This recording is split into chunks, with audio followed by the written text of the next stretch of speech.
নমস্কার, বাবুস মাদার ব্লগে আপনাদের সকলকে স্বাগত জানিয়ে শুরু করছে আজকের ব্লগটি। আমি প্রতিদিন ভাবি জানেন, যেই সমস্যায় আসুক না কেন আমি লড়াইয়ের জন্য রেডি থাকব। ঈশ্বর আমার সাথে আছে। আজকের দিনটা শুধু আমার, আমি জয়ী। সমস্যা এলে কখনো এড়িয়ে যাব না, আমি মুখোমুখি রুখে দাঁড়াবো। আমি মনে করি সমস্যাহীন জয়ে কোনো আনন্দ নেই, আর সব সমস্যার সমাধান আছে।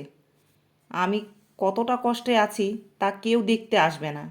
আমি যদি প্রাণ খুলে হাসি, তাহলে সেই হাসিকে হিংসে করার মতো লোকের অভাবও হবে না।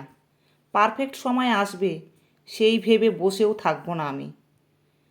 খারাপ সময়গুলোকে নিজে থেকে পারফেক্ট বানাবো, তাহলে জীবনে কখনো কোনো কষ্ট থাকবে না।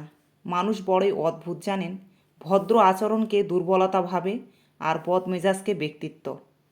মানুষের তুমি যত বড়ই উপকার করো না কেন, পরবর্তীতে তোমার সামান্য ভুলের উপকারও কথা বিন্দুমাত্র মনে রাখবে না।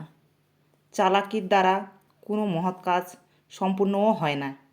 অহংকার ত্যাগ করে সকলের সঙ্গে মিশব। গল্প করতে করতে আমার অনেক কাজই এগিয়ে গেছে। আজকে একদম সাদাসিধে রান্না করছি, সিম্পল। পেঁপে দিয়ে মসুরের ডাল করব, আর এদিকে পটল ভাজবো আর আলু সেদ্ধ করব। তো ওই তো ডাল সম্বার দিয়ে দিয়েছি, ডাল ফুটছে। ডালও আমার হয়ে গেছে, এবার ডালটাকে নামিয়ে নেব। আর ওইদিকে লঙ্কা আর জিরে ভেজে রেখেছি, আলু সিদ্ধটাকে মাখবো। জিরে দিয়ে আলু সিদ্ধ মাখলে বেশ ভালোই টেস্ট লাগে। তো এই তো মেখে নিচ্ছে আলু সেদ্ধ। আলু সেদ্ধ আমার মাখা ওইদিকে হয়ে গেছে, আর এদিকে পটলও লাল লাল করে ভেজে নেব। পটল সেদ্ধ হয়ে গেছে, তো একটু লাল হোক, খেতেও তাহলে ভালো লাগবে।